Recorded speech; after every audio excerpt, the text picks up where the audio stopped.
Good evening, boys and girls. It's been a rainy one today. Kind of cold. But this story, it's going to be a one that will warm you right up. I'm thinking it's about a really nice person. Really? Yeah, a lady. But we'll get to that in a minute. Okay, here goes. You got to remember back. Yesterday I was talking about a guy named Cyrus.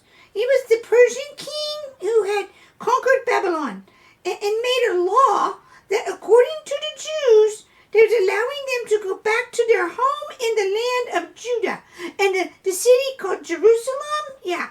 And many of those Jews, remember, they returned, but others had been living in Babylon for so long that they just decided, nah, we'll just stay here.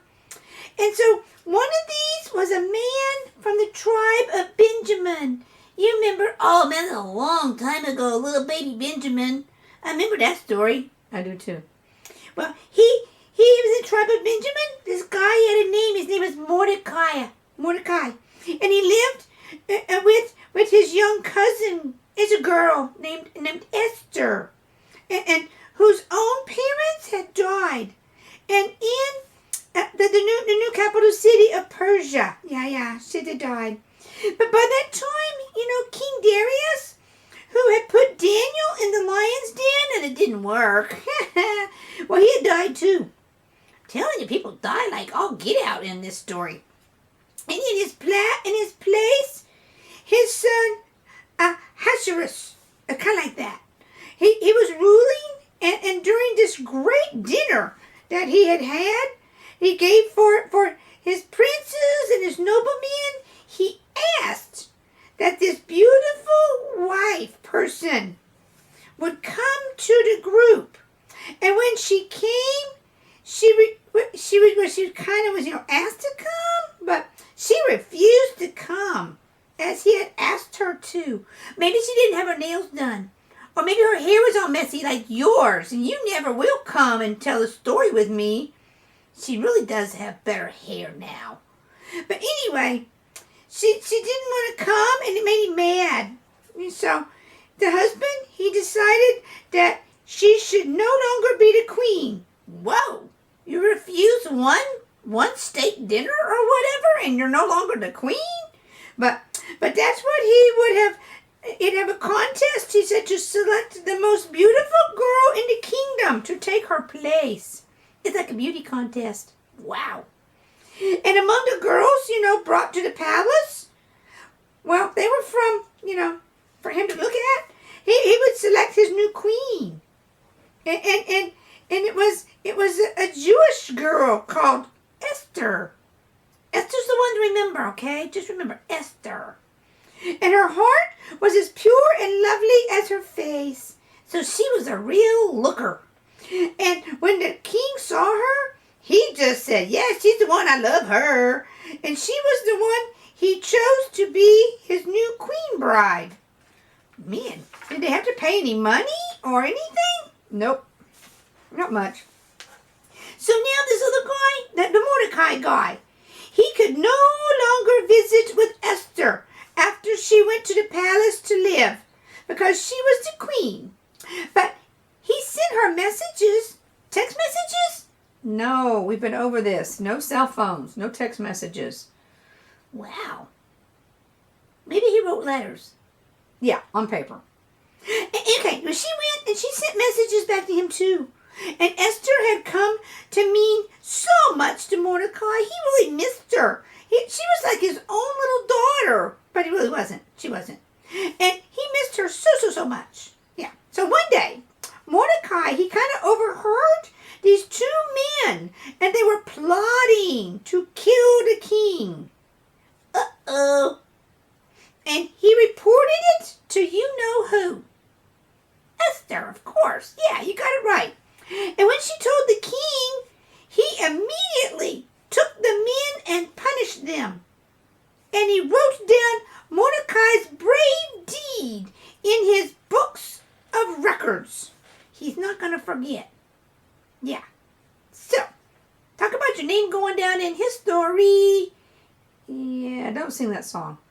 You mean about Santa Claus? Yeah, don't sing that song. Okay.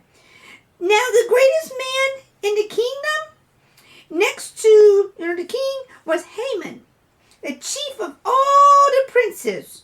And he thought that he was very important and loved to see all the people bow down when he passed by.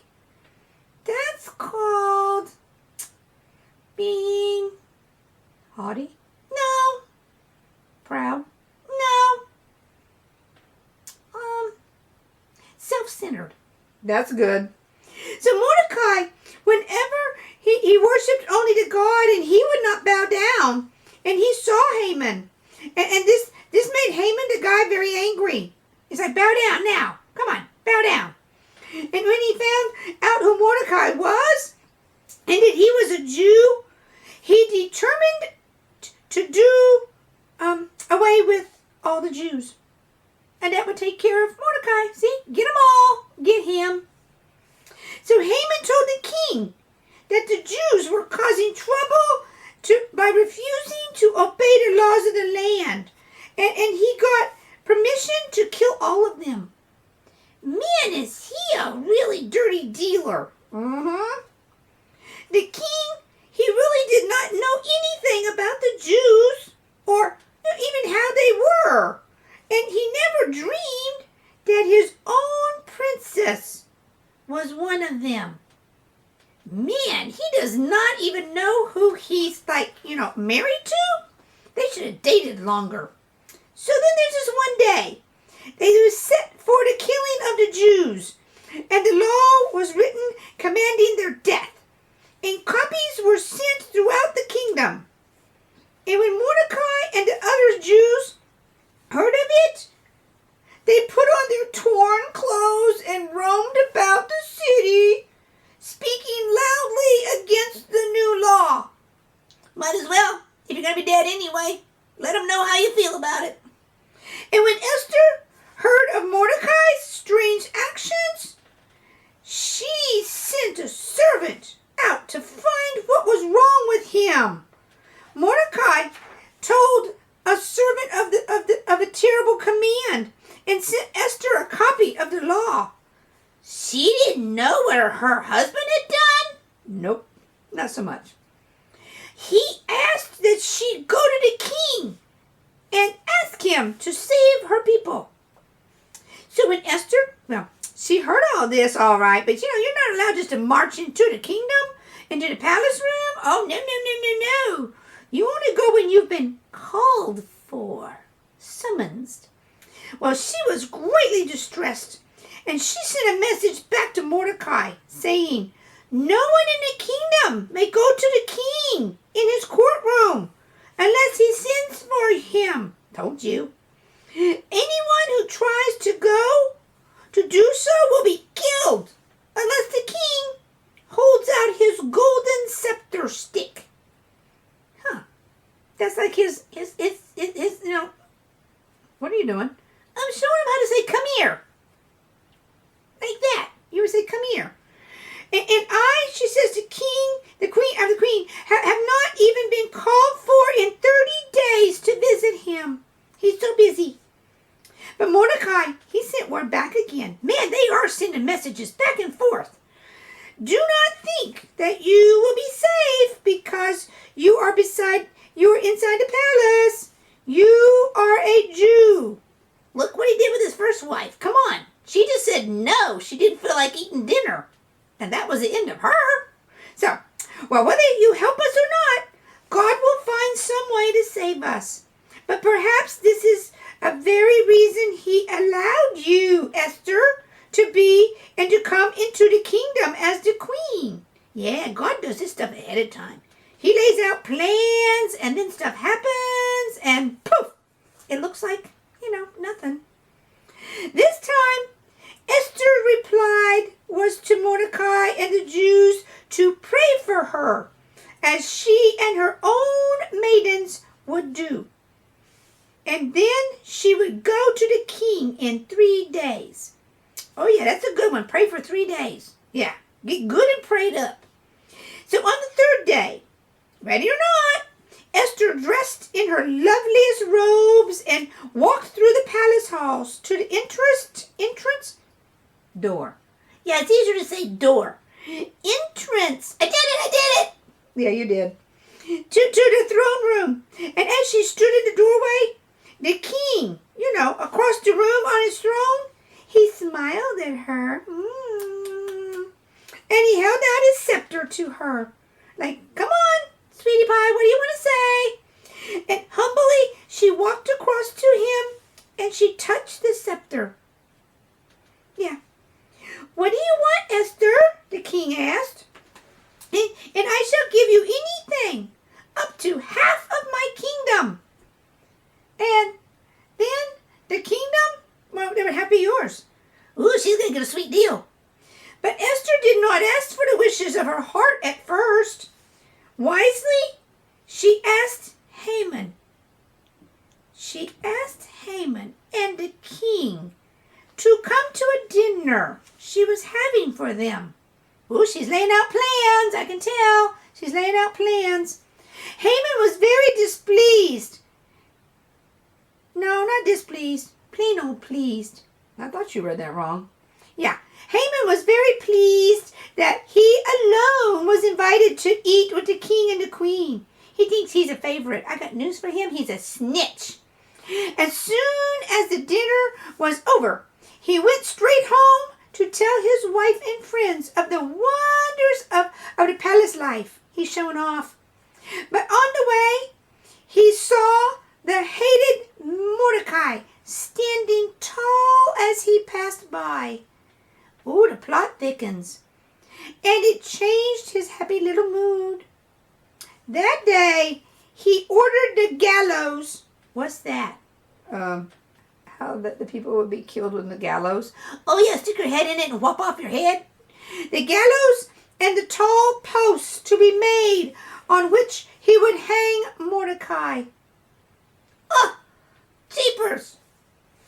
And on that same night, the king was listening to his book of records. And they were reading him stuff that had happened and stuff that, he needed to remember. Like his diary. And he remembered, the time that Mordecai had saved his life. And the next day, he got Haman to suggest some way to honor the man who had pleased the king very much. He wanted to do payback, yeah. Even if it was a long time ago, payback. Now Haman, he's going to be jealous. He thought that the king was probably talking about him. No. And he proudly suggested that the man who's going to be honored be dressed finely and then ride on the king's own horse throughout the city with a nobleman walking ahead to announce his good deed. Oh, Haman is just full of himself.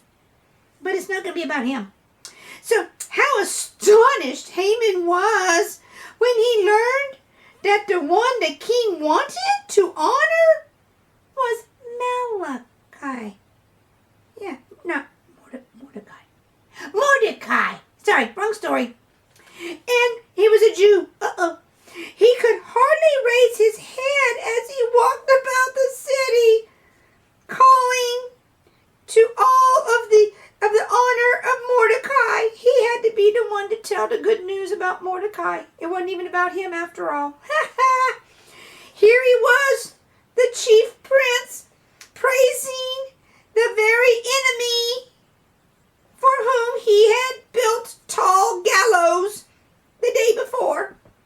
Who's going to get killed? You're going to be surprised. Really? So afterwards, he hurried to the second dinner that Esther had prepared. And at the dinner, the king looked at his beautiful wife and was pleased because she looked really hot. What? Okay, she had done herself up very pretty. Tell me, Esther, he said, what would you like for me to do for you? Oh, she could get a diamond ring. She's got those. A necklace? She's got those. Diamond earrings? She's got those. A tiara on her head? She's got that. A bracelet? She's got that. She's not going to ask for jewelry? Nope. So the book says, solemnly, serious, the queen replied, my life, O king, and the lives of my people, the Jewish people, is what I am asking for. We are about to be killed, all of us.